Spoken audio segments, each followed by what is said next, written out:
정상적인 세상을 사는 세상 사람들이라면 자신에게 소중한 것은 함부로 두지 않습니다. 고액의 돈을 아무 곳에나 방치하지 않습니다. 가급적이면 안전한 은행에 예치를 하겠지요. 고가의 반지나 보석들이 있다면 분실하지 않도록 세심에 세심을 기울여 잘 보관을 할 겁니다. 그러나 21세기 최첨단 시대를 살아가면서도 정작 지켜야 될 자기 자신의 그 중심이 되는 마음, 이 마음이 지켜지지 못하고 많은 상처를 받게 되죠.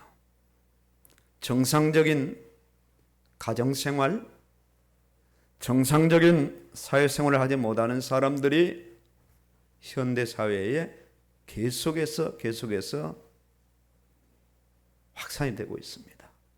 겉은 멀쩡한데 미국에서 끊임없이 벌어지는 총기 사고는 한 사람의 잘못된 그 마음, 생각으로 순식간에 많은 사상자를 내게 됩니다. 타오르는 적개심, 증오, 배신감들이 쌓여 돌파구를 찾지 못하다가 급기야 불특정 다수를 죽이는 끔찍한 살인으로 이어지게 됩니다. 근래 우리 사회에서도 심심찮게 발생하는 살인사건을 보면 묻지마 살인사건. 겁나는 거죠. 인간이 왜 저렇게 악할까 가늠이 되질 않습니다. 이런 사람들의 마음은 도대체 어떤 마음일까? 자기 스스로 자기 마음을 통제하지 못하고 돈은 지키고 귀중품은 귀중하게 지켜나가면서도 자기 마음을 지키지 못하는 그 근본 이유를 세상을 살아가는 사람들은 제대로 정확하게 가늠을 하지 못합니다. 오늘 본문에서 아버지가 아들에게 당부하는 형식의 말씀을 전하고 있습니다. 내 아들아, 내 아들아, 내 말에 주의하며 내가 말하는 것에 내 귀를 기울이라. 잘 들으라. 그것을 내 눈에서 떠나게 하지 말며 내 마음 속에 지키라. 왜 지키라고 합니까? 지켜야 될 이유가 있지요. 그것은 얻는 자에게 생명이 되며 그의 온 육체의 건강이 됨이니라. 영과 육, 그 모든 것에 가장 귀중한 의미가 되기 때문이죠. 더 강조하죠. 모든 지킬 만한 것 중에 더욱 내 마음을 지키라. 생명의 근원이 이에서 나매니라. 그렇게 말씀하고 있습니다. 본문에서 지키라는 단어는 히브리어를 보니까 뭘 숨긴다는 의미가 아니라 나트샤로 표현이 되어 있는데 어떤 소중한 것을 지키기 위해서 아주 강력한 요새로 이렇게 둘러싼다는 그런 의미를 내포하고 있습니다. 직역을 한다면 말씀으로 요새를 삼아 마음을 지킨다는 것입니다. 말씀으로 요새를 삼아 마음을 지킨다. 왜냐하면 생명의 근원이 마음에서 나오기 때문이라고 말씀합니다. 그럼에도 자신의 마음을 자신이 스스로 지킬 수가 없습니다. 세상을 사는 동안 이 마음은 끊임없이 자극을 받습니다. 어떤 경우에는 좌불안석으로 내가 뭘 해야 되는가 결정하지 못하고 발버둥 칠 때가 한두 번이 아닙니다. 이 마음은 끊임없이 세상으로부터 강한 압박과 도전을 받습니다. 때로는 세상 모든 것들을 통해서 많은 유혹을 받습니다. 그 유혹에 넘어가기도 하고 그 도전에 무너지기도 하고 그 압박에 아무 힘도 못 쓰고 전전긍긍하면서 세상을 살아갑니다. 이렇게 마음이 무너질 대로 무너져 실패하고 자포자기의 인생을 살아가는 사람들, 아예 마음이 무너져서 정상적인 의식구조의 삶을 살아가지 못하고 사람들에게 냉대당하고 무시당하는 그런 사람들이 오늘 이 땅에는 가끔 있는 것이 아니라 너무나 많습니다. 많습니다. 이런 속담이 있죠. 한 길 물속은 알아도 10길 사람 속은 10길 물속은 알아도 한 길 사람 속은 알지 못한다. 알 수 없는 오리무중의 인간의 마음을 너무 잘 표현해 주고 있습니다. 심지어 자기 자신도 자기 마음을 제대로 알지 못할 때가 한두 번이 아니야. 내가 왜 이러지? 내 마음이 왜 이러지? 내 마음이 왜 이렇게 들뜨지? 내 마음이 왜 이렇게 막 강하게 막 사리가 일어나지? 자기가 자기 마음을 제대로 가늠 못합니다. 가늠하지 못할 뿐만 아니라 어디로 튈지 모르는 자기 마음을 지켜내질 못합니다. 성격이 온순한 사람도요, 한 번 화를 내면 무섭지요. 그동안 참고 쌓이고 쌓인 것들이 한꺼번에 폭발하기 때문입니다. 문제와 사건마다 바로바로 화를 내는 사람은 별로 두렵지 않아요. 근데 아주 화를 낼 법하는데도 온순하고 웃고 그런 사람이 언젠가 한번 화를 내면 말릴기가 결코 쉽지 않아요. 왜? 한꺼번에 모았던 것들이 분산되기 때문에 그렇죠. 인간의 마음이 참 착하고 선하고 의롭고 다정다감한 사랑스러운 마음만 있다면 얼마나 좋겠습니까? 많은 악하고 더럽고 간사한 마음이 더 지배적으로 많습니다. 교만, 분노, 악의, 원한, 미움, 시기, 증오, 판단, 정죄, 살이, 막 죽이고 싶은 막 그런 마음들요, 끊임없이 솟구쳐 올라와 끝없이 분출됩니다.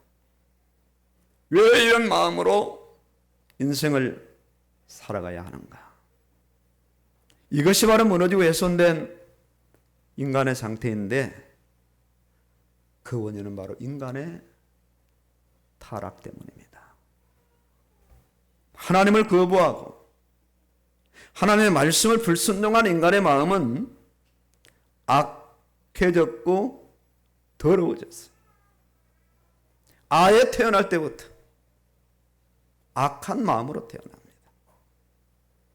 본질상 진노의 자녀이며 의인은 없나니 단 한 사람도 없으며 모든 인간이 죄인이요 악하고 더러운 마음으로 태어나 더 악하고 더러운 인생으로 이 땅을 살아가게 됩니다.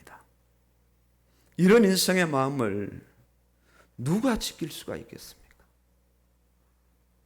누가 거짓된 마음을 정직한 마음으로, 불의한 마음을 의로운 마음으로, 더러운 마음을 깨끗하고 순결한 마음으로 고쳐낼 수 있을까요? 학교? 불가능합니다. 지금 학교 문제가 계속 사회 문제로 대두되잖아요. 완전히 바뀌어진 겁니다. 스승의 그림자도 안 받는 그 옛 시절이 다 지나가고요. 초등학생 때부터 성희롱을 하고 선생들을 폭행하고 그런 시대가 지금 우리가 살아가는 이 시대입니다. 빈번하게 일어납니다. 학교에서도 불가능, 가정에서는 더 불가능, 사회단체에서 불가능, 종교 불가능합니다. 그 어떤 사람도, 어떤 단체도, 어떤 성인도, 부모도 마음을 고칠 수 없어요. 불가능합니다. 힘으로도 안 되고, 능력으로도 안 되고, 참아도 안 되고, 예서도 안 됩니다. 그런데 오늘 말씀에서 지킬 만한 것 중에 더욱 내 마음을 지키라고 말씀하셔요. 무슨 근거로 이런 말씀을 하실까? 무슨 근거로? 이 말씀을 하는 주체가 누구인가? 한때 왕이 되어 지혜로운 말을 했던 솔로몬인가? 아니면 솔로몬을 붙잡고 말씀하신 이는 성령이신가? 예, 하나님이십니다. 하나님께서 말씀하신, 구약이든 신약이든 누구를 중심으로 말씀을 기록했는가를 구원받은 성도들은 단 한 번도 잊지 않고 명심해야 됩니다. 이 땅의 죄인을 구원하러 오신 예수님을 중심으로 말씀을 기록하셨으며 말씀을 전하십니다. 요한복음 5장 39절에 예수님이 직접 말씀하시죠.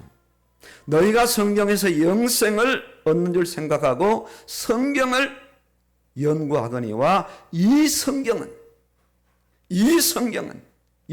어떤 성경이죠?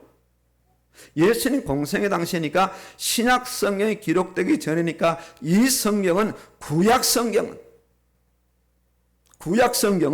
곧 내게 대하여 증언하는 것이라. 특히 모세 오경, 창세기, 출애굽기, 레위기, 민수기, 신명기, 그 외 구약의 전 말씀도 내게 대하여 증언하는 것이니라. 좀 더 나가서 5장 46절에 모세를 믿었다면 또 나를 믿었으리니, 모세가 기록한 모세 오경을 믿었다면 또 나를 믿었으리니 이는 그가 내게 대하여 기록하였습니다. 자, 모세 오경을 모세가 기록했다고 오늘 나타나고 있죠. 근데 그 모세가 누구에 대해서 기록했느냐? 내게 대하여 기록하였다고 예수님이 정확하게 밝히고 있습니다. 하나님은 죄인을 구원하시기 위해 이 땅에 독생자를 보내셨어요. 보내심을 받은 독생자는 이 땅에 오셔서 십자가의 죽으심으로 구원을 완성하셨습니다. 내가 다 이루었다.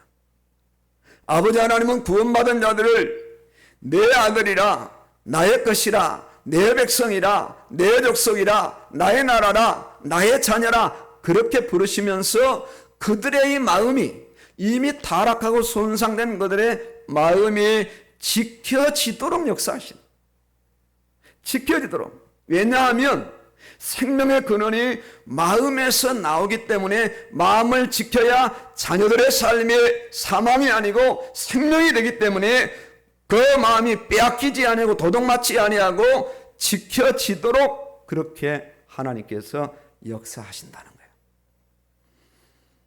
모든 지킬 만한 것들 중에 더욱 마음을 어떻게 지키도록 하시느냐요. 도대체 이 세상에서 그 누구도, 그 어떤 단체도, 어떤 종교도 인간의 마음을 지킬 수 없었는데 하나님은 인간의 마음을 지키시겠다고 하는데 어떻게 지키시겠느냐 이거예요. 어떻게? 아버지가 아들에게 주시는 말씀입니다. 내 아들아 내 말에 주의하며 내가 말하는 것은 내 귀를 기울이라. 그것을 얻는 자에게 생명이 되며 그의 온 육체에 건강이 됨이니라. 내 영혼이 잘된 같이 내가 범사가 잘되고 강건하기를 원한다는 말씀과 일맥상통하죠. 말씀으로 마음을 지킨다고 하나님께서 선언하시는 겁니다. 참고 인내하고 베풀고 안 그런 척 긍휼한 마음을 내포한 척 그렇게 지켜주는 것이 아니라 말씀으로 마음을 지킨다고 말씀하시고 있습니다. 하나님께서 우리 마음에 영원을 사모하는 마음을 주셨다고 말씀하거든요. 전도서 3장 11절에 하나님이 모든 것을 지으시되 때를 따라 아름답게 하셨고 또 사람들에게 영원을 사모하는 마음을 주셨느니라. 누가복음 17장 21절에 또 여기 있다 저기 있다고도 못하려니 하나님의 나라는 너희 안에 너희 마음 안에 있느니라. 이 마음. 빌립보 4장 8절은 하나님께서 성도의 마음을 무엇으로 채우기를 원하시는가? 참되고 경건하며 무엇이든지 옳으며 무엇이든지 정결하며 무엇이든지 사랑받을 만하며 무엇이든지 칭찬받을 만하며 무슨 덕이 있든지 무슨 기림이 있든지 이것들을 생각하라. 이런 것들로 마음에 다 채워넣기를 하나님이 원하신다. 너희 안에 이 마음을 품으라. 곧 그리스도 예수의 마음이니 내가 유대를 원하고 순두개를 원하노니 주 안에서 같은 마음을 품으라. 그러면 모든 지각에 떼한 하나님의 평강이 너의 마음과 생각을 지키시리라. 지키시리라. 말씀 곳곳에서 마음을 지킬 것을 말씀하셨고 무엇보다도 구원받은 자 안에 그 마음에 말씀을 가득가득 채울 것을 하나님께서 직접 말씀하셨습니다.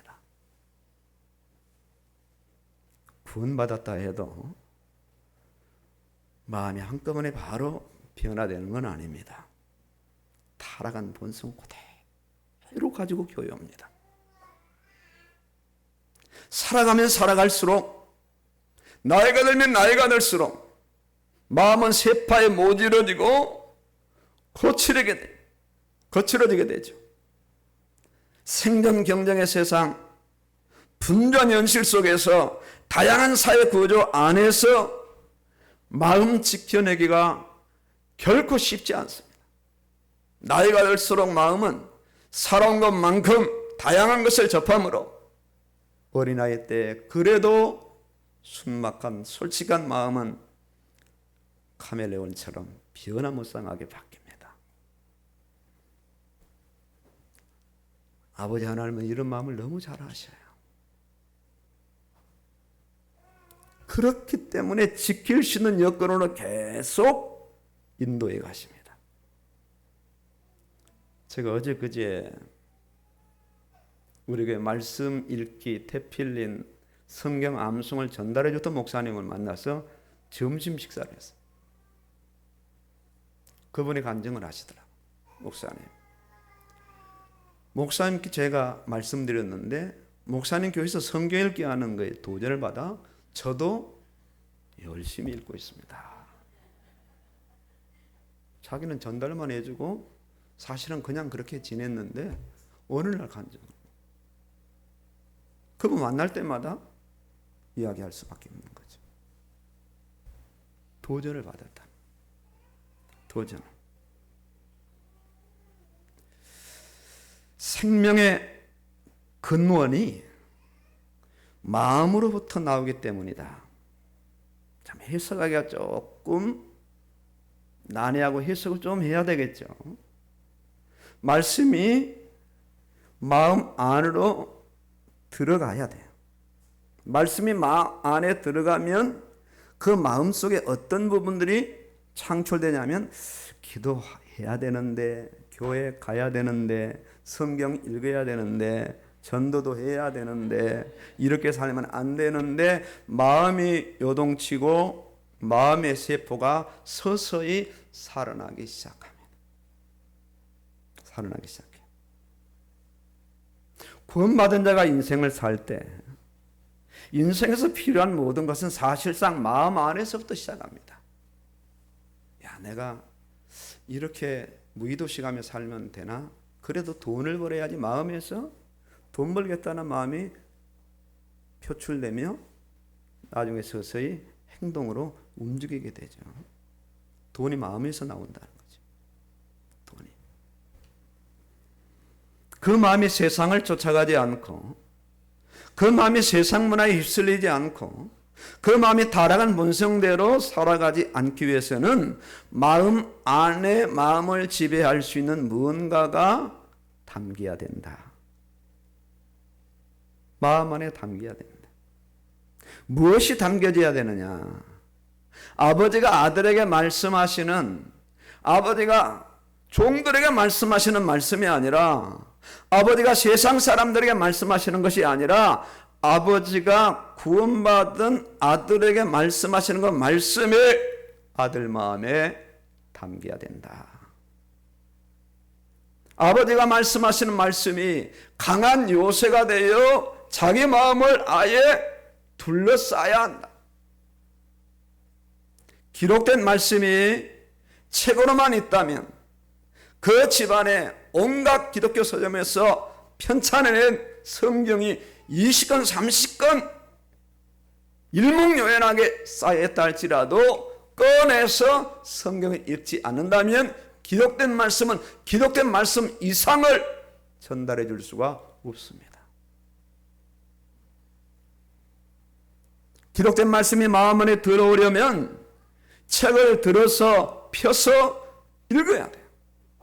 가랑비 옷 젖는 줄 모르는 속담처럼 매일 계속 읽게 되면 기록된 말씀이 읽음으로 어느 날부터 마음에 조금씩이라도 들어오면서 자기 인생을 조명하기 시작한다. 내가 이렇게 살아서는 안 되겠구나. 어느 경우에는 하나님께서 그 한 단어를 메시지로 알아가시고 한 구절을 메시지로 알아가셔서 강도 같은 인생이 순간적으로 바뀌는 그런 역사가 기독교사에 여러 번 나타나고 있어요. 언제? 말씀을 자기 안으로 받아들였을 때. 그냥 받아들이는 것이 아니라, 그냥 있는 것이 아니라 그 말씀이 자기 마음 안에 담겼을 때.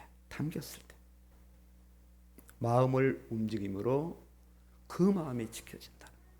지켜지면서 여기서 생명이 창출되는 거예요.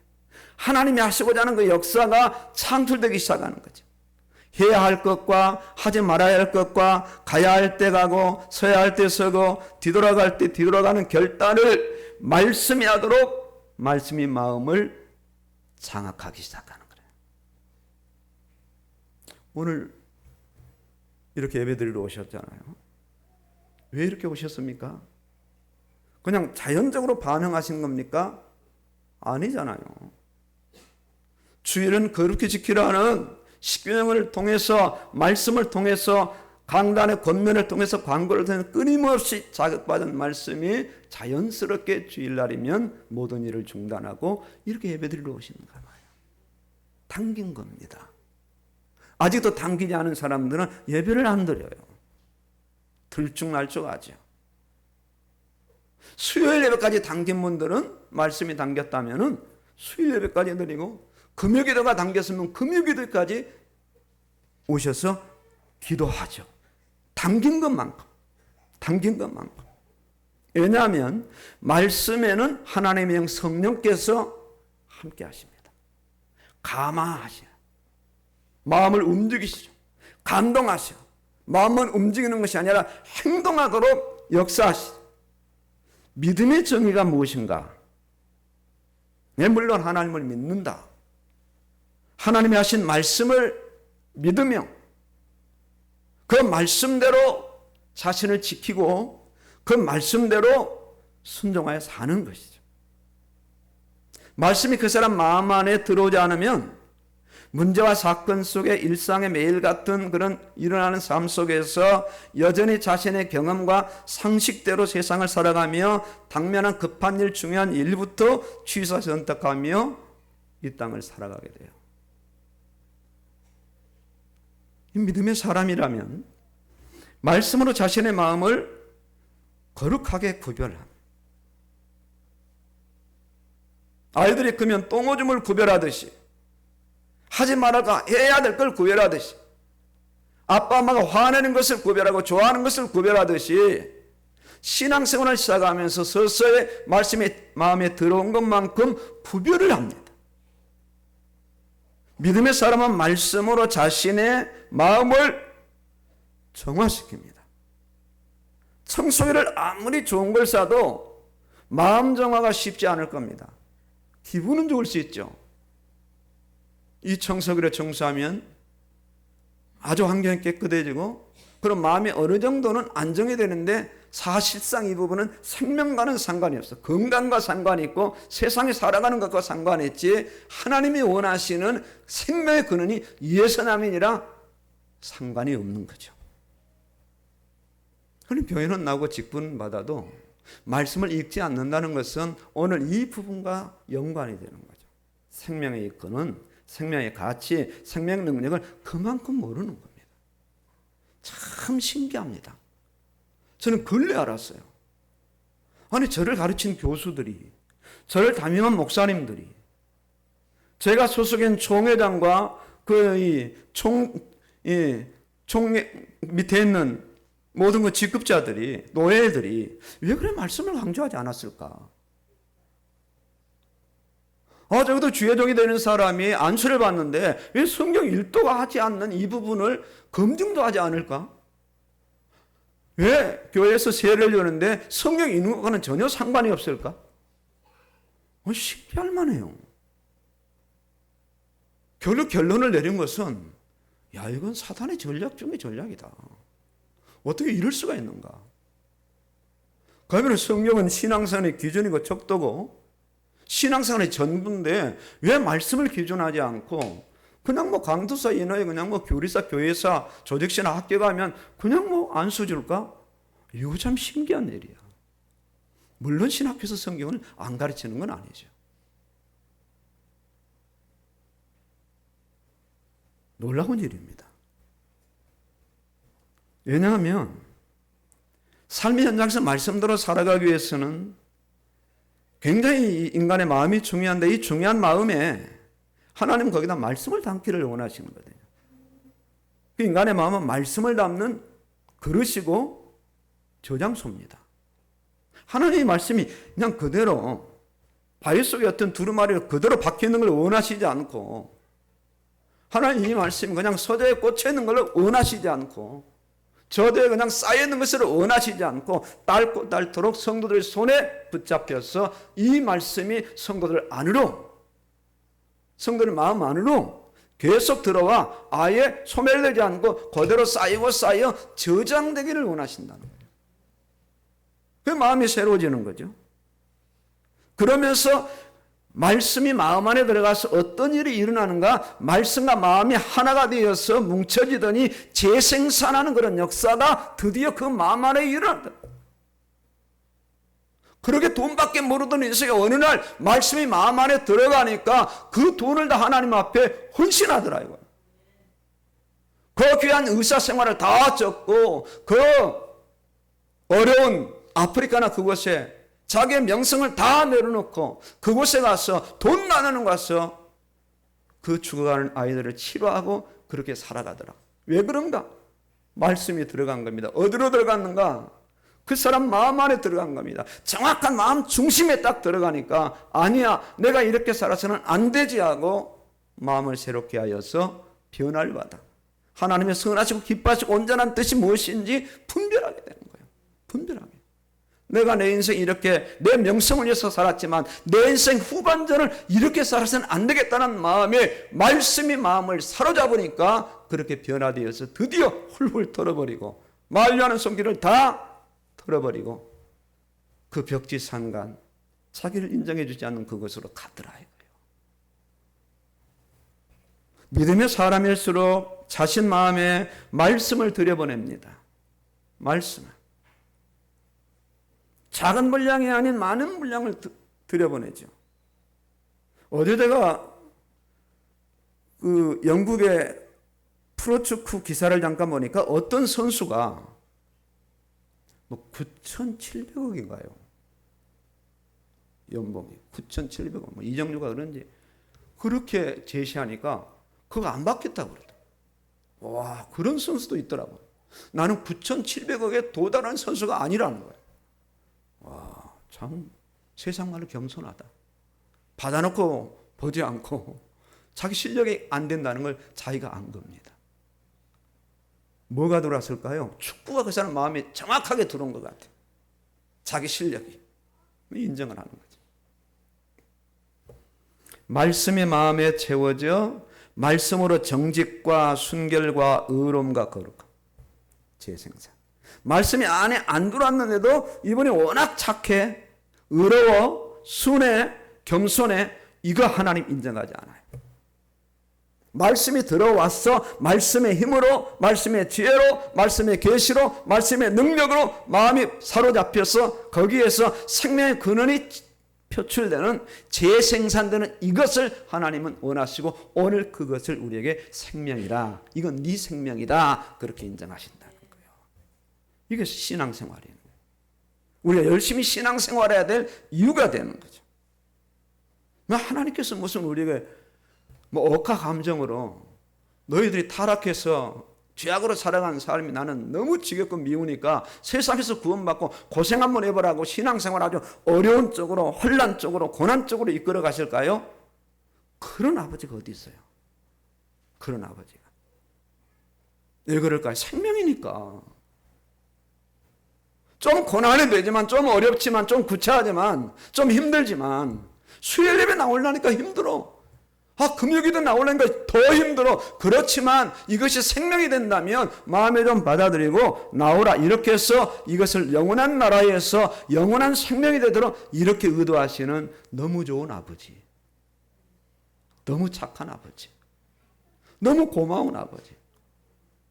육신의 부모에게만 카네이션 달아드리지 말고 하나님께 좀 달아드리세요. 아버지 고맙습니다 하고. 왜 이렇게 생명이 들어 이렇게 역사하시는데, 그렇지 않습니까? 마음에 담긴 말씀의 방향대로, 말씀의 능력대로, 말씀의 의미대로 이 땅을 살아가게 되는 거예요. 이 의미가 바로 생명의 근원이 마음에서 난다는 겁니다. 그래서 하나님은 어떻게 하든지 계속 우리 마음에 말씀을 집어넣으시려고 그렇게 예를 쓰시는 거죠. 그렇게. 오늘 잠언 31장 가운데 대부분을 솔로몬이 기록했어요. 다는 아니에요. 대부분 기록했어요.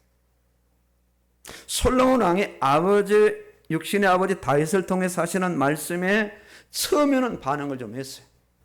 기도도 하고 꿈속에 나타난 하나님을 대면하면서 부와 권세를 구하지 않고 지혜를 구했어요.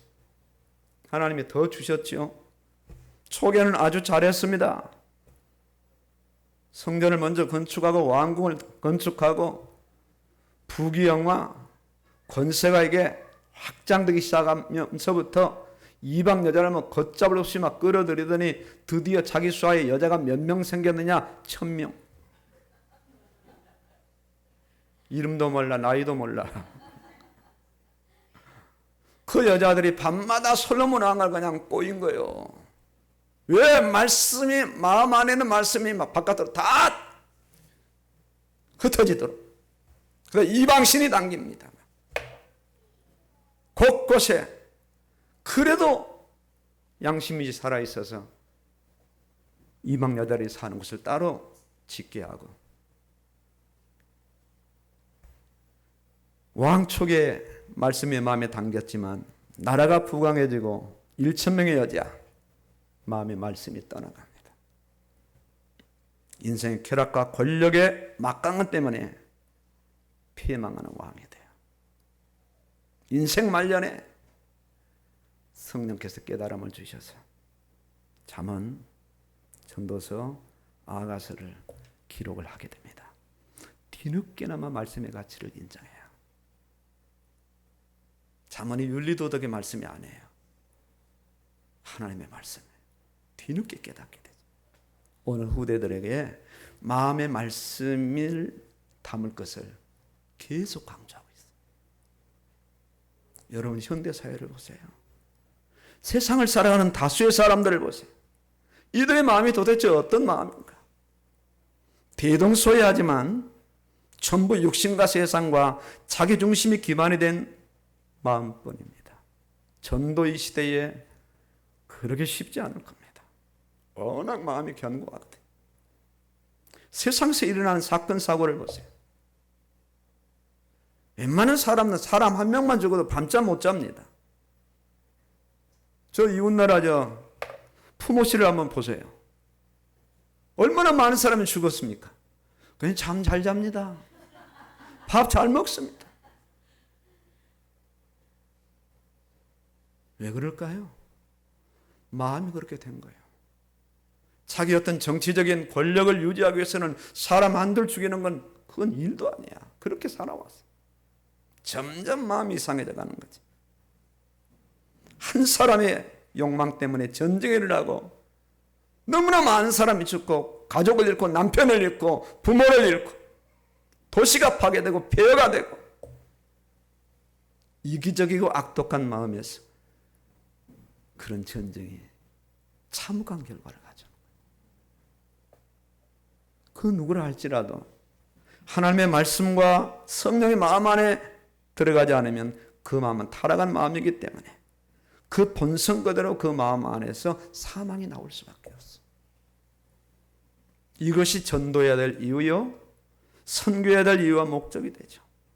한 영혼을 전도해서 예수 믿게 하면 그 마음 안에 성령이 임재하시고 그 마음 안에 차근차근 66권 성경 말씀이 담겨지게 돼요. 전혀 다른 사람으로 변화가 일어나게 되죠. 오늘 내 교회를 십수년 평생을 다녀도 변화가 되지 않느냐? 말씀이 그 안에 담겨있지 않기 때문에 그런 겁니다. 오늘 자신의 마음은 어떠한가? 자신의 마음에 무엇이 담겨있는가? 자신의 마음 안에 담겨진 세상은 결코 작은 분량이 아니라는 것을 오늘 그냥 똑똑하게 경험하고 있고 오늘 자신이 실제로 인식을 하셔야 돼요. 이미 들어와 있는 세상이 결코 작지 않아요. 내게 들어와 있는 세상을 다시 풀어내놓는다면 싸울 것이 만만치 않을 만큼 대단한 영역이 이미 자신 마음 안에 들어와 있습니다. 그렇기 때문에 구원받은 하나님의 자녀 성도라면 자신의 마음을 재정립할 필요가 분명합니다. 오늘 본문 말씀이 자신에게 100% 적용이 됩니다. 아버지 하나님의 말씀을 들어야 하는 아들이구나. 이 신분을 먼저 자각할 사람들, 아버지 하나님의 말씀에 주의하여 귀를 기울여야 될 사람이고 아버지 하나님의 말씀을 내 눈에서 떠나게 하지 말아야 될 그런 사람들이며 주야로 묵상해야 될 사람들이며 더 나아가 아버지 하나님의 말씀을 마음속에 간직히 해서 지켜야 될 그런 사람들이에요. 왜 그럴까요? 생명이니까. 여기서 끝난 겁니다. 생명 이상의 단어가 없어요. 더 이상의 크고 위대한 단어가 없습니다. 이건 최고 최상의 것을 하나님께서는 말씀하셨는데 말씀이 바로 하나님이거든요. 그 말씀이 하나님 주시고자 하는 모든 총체적인 은혜와 능력과 그 복이 말씀 안에 다 들어가 있거든요. 그 말씀에 인생을 살아가는 동안에 마음 안에 담기는 거. 그래서 서로 연관에 대해서 상호작용이 일어나서 마음은 말씀을 따라가고 말씀은 마음을 지배해서 역사가 일어나는 역사가 생명이라는 거예요. 생명. 이 생명. 그래서 지킬 만한 것 중에 더욱 내 마음을 지키라. 지킬 건 많죠. 그러나 내 마음을 지켜야 되는 그 마음은 오로지 말씀만을 지킬 수밖에 없고 말씀이 마음 안에 들어올 때 드디어 말씀은 생명의 근원, 생명의 그 원재료를 만들어낸다는 거죠. 그래서 마음을 지키기 위해서 부단히 말씀 앞에 서야 돼요. 그 말씀을 자신의 마음 안으로 가지고 들어오는 사람이 바로 구원받은 사람이요, 믿음의 사람이요, 말씀으로 마음을 보호하는 승리의 사람이 되는 겁니다. 이제 어떻게 해야 됩니까? 실제가 돼야 됩니다.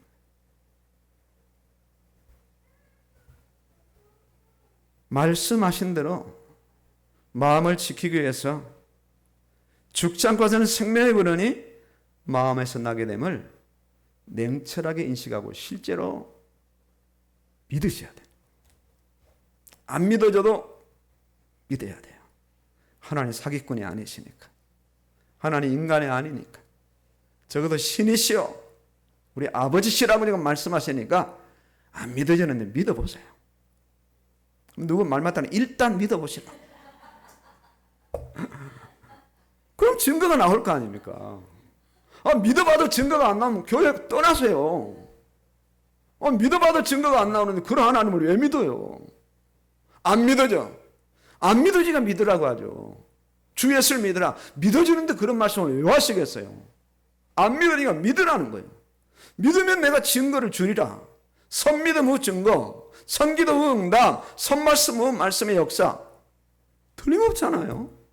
안 믿으시는 분들은 믿어보시라니까요. 믿으면 증거가 일어나지. 어제도 불신자 소방 관리사가 와서 전도할 게 한 달에 한 번씩 만나거든요. 죽겠다는 거예요. 왜 죽겠다는 거예요? 나는 믿으시라고. 여러 가지를 이야기해 줬어요. 이런 일이 있었다고. 그래요. 그래 안 믿는 거예요. 믿어보면 되는데. 오늘 이 자리에 계신 분들도 믿어보세요. 제발 믿어보세요. 교회까지 나와놓고 왜 안 믿으려고 그렇게 애를 쓰시는지 모르겠어요. 그렇게 막 하나님 막 살아 역사하시는 안 믿으려고 막 애를 그렇게 막 쓰셔. 성경도 안 읽으려고 막 애를 쓰고 기도도 안 하려고 애를 쓰고 그래서 안 되잖아요. 믿으려고 애를 쓰면 하나님은 거기다 동원하셔서 응원하셔서 뭐 주실 거 주시고 만들 거 만드시고 그래 하실 텐데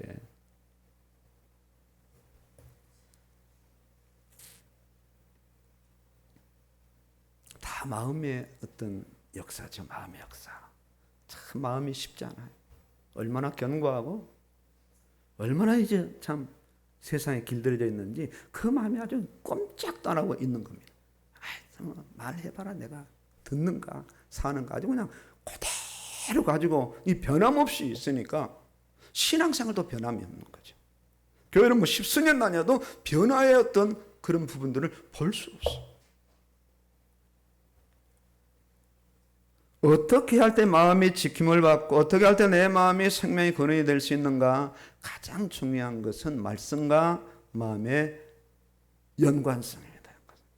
연관되는 게 말씀이 마음에 들어가 버려야 돼. 막 들어가기 위해서 들어가서 여기저기 말씀에 막 그냥 자리 잡고 돈이 있는 자리도 말씀이 들어가 버리고 명예 있는 자리도 말씀이 들어가 버리고 육신의 욕망인데 말씀이 들어가 버리고 막 들어가 보면 이 땅의 욕망들이 서서히 자기 자리를 잡지 못하고 소멸되고 튀쳐나오게 되고 말씀의 의욕이 강해지면서 신앙생활을 하고자 하는 그런 의욕으로 바뀌어진다는 거예요. 연관시킨 마음에 돈이 연관되어 있으면 이 사람은 돈밖에 몰라요. 돈. 건강에 연관된 모든 것을 건강으로 봐요. 음식도 건강, 걸어가는 것도 건강, 모든 것들. 하루의 일상도 다 건강 중심. 구원받은 성도라면 자기 마음을 무엇과 연관시켜야 하는가? 무엇과 연관시킬래 생명의 근원이 마음에서 나게 되는가? 하나님의 말씀, 아버지의 말씀. 이 말씀이 생명의 기회. 이 말씀이 마음 안에 들어가면 마음을 통해서 생명을 창출하는. 마음을 지키게 하고 말씀이 마음을 움직이게 하고 말씀이 마음을 통제하게 되고 이때 마음은 서서히 거룩해지고 정화되어지고 선해지고 어려워지고 세상 온갖 탐심에서 드디어 주를 향한 헌신과 영혼을 향한 헌신으로 바뀌어지는 거예요. 많이 들어갈수록 말씀은 그 마음을 기도하게 하고 말씀은 그 마음을 정결하게 사단은 끊임없이 성도가 말씀을 멀리하도록 부추기는 거예요. 여러 가지로 해야 합니다. 어떤 성도를 할지라도 말씀이 아직도 자신 안에 생명의 말씀이 더 들어야 함을 인식해야 돼요. 나 이 정도 읽었으니까 그만해도 돼? 아닙니다. 모르는 것 투성입니다. 말씀의 가난함을 느껴야 돼. 말씀의 배고픔을 느껴요. 하루 세 끼 밥은 꼬박꼬박 챙기면서도 말씀의 양식을 먹지 않는 사람이라면 영의 양식을 챙기셔야 돼요. 말씀의 부족함을 느껴야 돼. 주여 말씀의 부요와 말씀의 부활 주님 오늘 저에게 허락하여 주시고 저희 구역에 허락하여 주시고 저희 교회도 허락하여 주시옵소서. 그래서 여기저기에서 생명의 역사가 마음 안에서 일어나게 하여 주시옵소서. 승리하시기를 주의 이름으로 축원합니다. 아멘입니다.